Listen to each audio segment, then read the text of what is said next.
Assalamualaikum warahmatullahi wabarakatuh. Saya Pardu Sahril Wahid dengan NIM A1B022385, Prodi Manajemen Sumber Daya Manusia dari semester 6. Di sini saya akan review jurnal yang berjudul Human Resource Management and the COVID-19 Crisis, Implication, Challenger, Opportunity and Future Organizational Direction. Penulis Salim Hamouche. Tujuan utama penelitian ini adalah untuk mengkaji dampak COVID-19 terhadap manajemen sumber daya manusia SDM dalam organisasi, mengidentifikasi tantangan dan peluang utama yang muncul bagi praktisi dan manajer SDM akibat pandemi COVID-19, serta memberikan wawasan tentang bagaimana arah organisasi di masa mendatang dan intervensi SDM yang mungkin muncul dari peluang yang diidentifikasi. Artikel ini bertujuan untuk memperluas cangkupan penelitian manajemen karena masih sedikitnya penelitian yang mengkaji dampak krisis COVID-19 terhadap SDM. Metode penelitian yang digunakan dalam jurnal ini adalah tinjauan literatur umum General Literature Review. Dengan tujuan informatif, penulis melakukan pencarian dan analisis artikel terbaru dan relevan yang menyelidiki dampak COVID-19 pada manajemen sumber daya manusia di organisasi.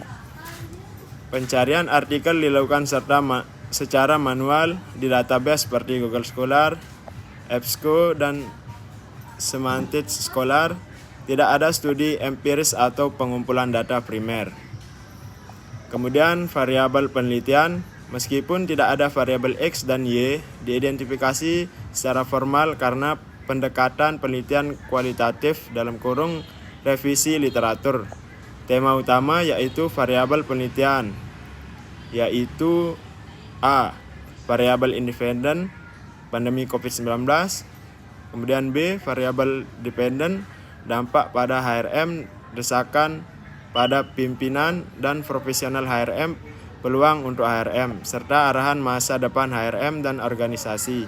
Dengan kata lain, penelitian ini menyelidiki bagaimana variabel independen (pandemi COVID-19) mempengaruhi berbagai aspek variabel dependen, dampak, desakan, peluang, dan arah masa depan dalam HRM. Kemudian hasil penelitian jurnal tersebut menunjukkan bahwa pandemi COVID-19 telah menimbulkan dampak signifikan dan kompleks terhadap manajemen sumber daya manusia (HRM). Pandemi menciptakan lingkungan yang penuh tantangan bagi para manajer dan profesional HRM, mengakibatkan kesulitan dalam perencanaan strategi, pengelolaan pekerjaan jarak jauh, perekrutan dan retensi talenta, serta menjamin keselamatan dan kesejahteraan karyawan. Namun krisis ini juga telah memicu peluang baru, terutama percepatan transformasi digital, adopsi model kerja hibrida yang lebih fleksibel, dan peningkatan kebutuhan akan kompetensi digital karyawan. Oleh karena itu, penelitian menyoroti pentingnya revisi dan adaptasi praktik HRM untuk menghadapi realitas dan kebutuhan baru yang muncul pasca pandemi, dengan fokus pada pengembangan ketahanan organisasi dan budaya kerja yang adaptif. Kemudian kesimpulan dari penelitian ini bahwa pandemi COVID-19 menciptakan tantangan signifikan, termasuk kesulitan perencanaan strategis, pengelolaan pekerjaan jarak jauh, perekrutan dan retensi talenta, serta menjaga keselamatan dan kesejahteraan karyawan. Namun krisis ini juga menghasilkan peluang untuk transformasi digital, model kerja hibrida yang lebih fleksibel, dan peningkatan kompetensi karyawan. Oleh karena itu, HRM perlu menyesuaikan praktiknya dengan realitas baru ini, dengan fokus pada inovasi, ketahanan organisasi, dan pengembangan kompetensi digital. Adapun saran komentar terkait jurnal tersebut, yang pertama, penulis perlu memperluas analisisnya terhadap dampak jangka panjang pandemi terhadap HRM, meliputi perubahan permanen dalam praktik kerja, struktur organisasi, dan budaya perusahaan. Studi longitudinal atau studi kasus yang lebih mendalam dapat memberikan wawasan yang lebih bermakna. Kedua, menambahkan studi kasus spesifik dari berbagai sektor industri akan memperkaya temuan dan memberikan ilustrasi konkret dari tantangan dan peluang yang dihadapi oleh HRM.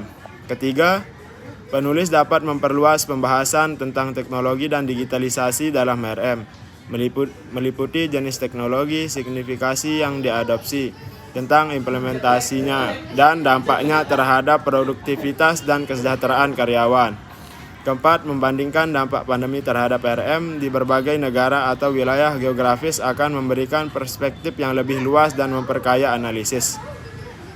Yang kelima, memberikan rekomendasi kebijakan yang lebih signifikan dan terstruktur bagi pemerintah dan organisasi untuk mendukung adaptasi HRM pasca pandemi. Sekian dari saya. Wassalamualaikum warahmatullahi wabarakatuh.